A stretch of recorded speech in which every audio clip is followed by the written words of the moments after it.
সকালবেলা ঘুম থেকে উঠে যখন বাহিরের দৃশ্যটা দেখি তখন মনটা অনেক বেশি ভালো হয়ে যায়, ভরেও যায়। প্রিয় ভাই বোন বন্ধুরা সবাইকে আসসালামু আলাইকুম এবং আদাব। সবাই কেমন আছেন? আশা করছি অনেক অনেক ভালো আছেন। আপনাদের দোয়া আর ভালোবাসায় আল্লাহর অশেষ রহমতে আমি ভালো আছি। আজকে বারান্দা থেকে ভিডিওটা শুরু করে দিলাম। সকালবেলা নাস্তা পানি খাওয়া দাওয়া শেষ হয়ে গেছে। অবশ্য এটা নাস্তা খাওয়ার আগের ভিডিও। তারপর চলে আসলাম যথারীতি রান্না বান্না করার জন্য। লাল শাকটা কেটে নিয়েছি, মানে বাছাবুচি করে নিয়েছি, এখনও কাটাকুটি করি নাই।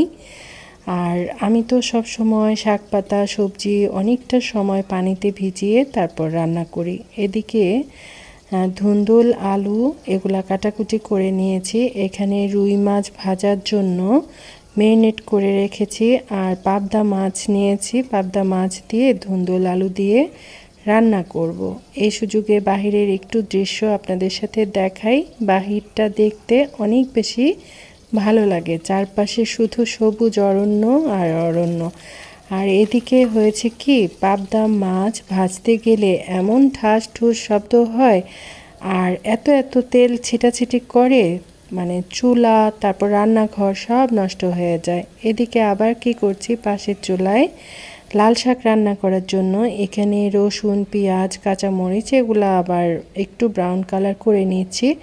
আর পাবদা মাছটা ভাজা হয়ে গেছে। আর কি করছি, খুব শর্ট করে দেখানোর চেষ্টা করছি। কয়েকটা ভিডিও একটু লম্বা দিয়েছি, এখন আবার কয়েকটা ভিডিও একটু শর্ট করে দিচ্ছি শুধুমাত্র দেখার জন্য। লম্বা ভিডিও কে কে দেখছে আর শর্ট ভিডিও কে কে দেখছে। আমি কিন্তু কখনো লম্বা শর্ট বেশি কম এরকম চিন্তা ভাবনা করে কারো ভিডিও দেখি না। আমার যখন সময় হয় সুযোগ হয় আমি কারো 15-20 মিনিটের ভিডিও দেখে দিই আর কি। তো যাই হোক, এদিকে এই যে পাবদা মাছ দিয়ে তারপর ধুন্দুল আলু দিয়ে রান্না করেছি। এটা আর কখনো রান্না করি নাই, আজকেই প্রথম। টেস্টটা অনেক বেশি ভালো এসেছিল। আর লাল শাকটা খুব একটা ভালো ছিল না, কেমন যেন একটু ফ্যাকাশে ফ্যাকাশে লাগছে। তো যাই হোক, সব সময় একরকম জিনিসপত্র বাজারে পাওয়া যায় না।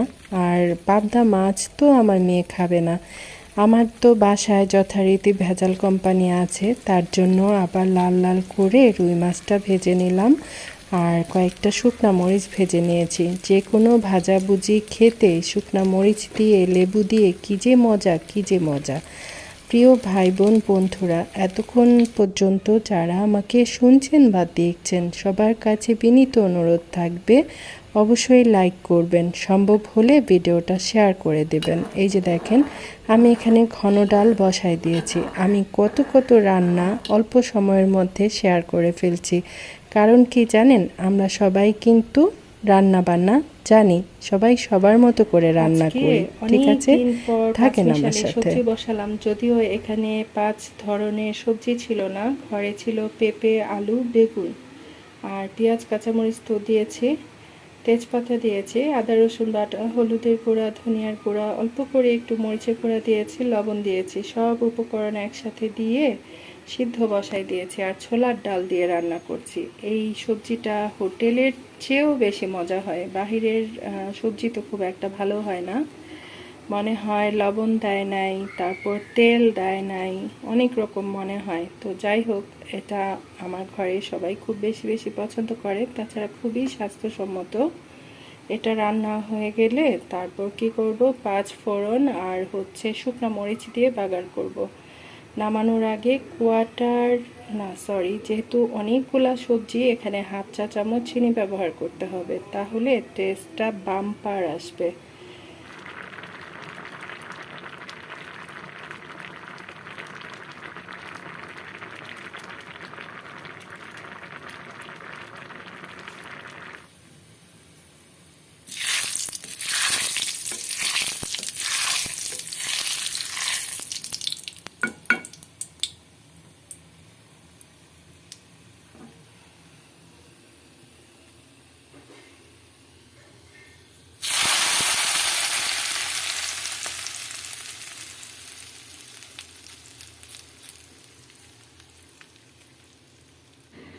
আজকের মতো রান্না বান্না শেষ।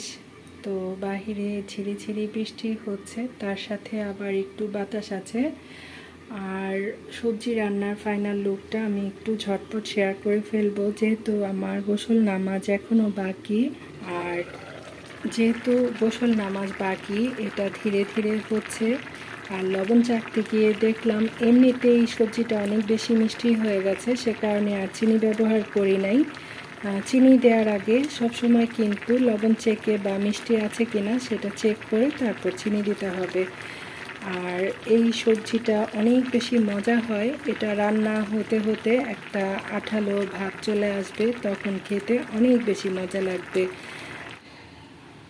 ডাল দিয়ে যদি সবজি রান্না করি তাহলে কিন্তু খেয়াল রাখতে হবে, যে কোনো ডাল দিয়ে রান্না করি না কেন ডালটা যেন গলে না যায়। ডালটা গলে গেলে সবজি খেতে কিন্তু ভালো লাগবে না, কেমন যেন ম্যাটা ম্যাটা লাগবে। আর এই যে দেখেন আমার ডালগুলা কিন্তু একদম আস্ত আস্ত আছে। আর আজকে এটুকুই শেয়ার করা ছিল। সবাই খুব বেশি বেশি ভালো থাকবেন, সুস্থ থাকবেন, আমার জন্য দোয়া করবেন। আল্লাহ হাফেজ, আসসালামু আলাইকুম।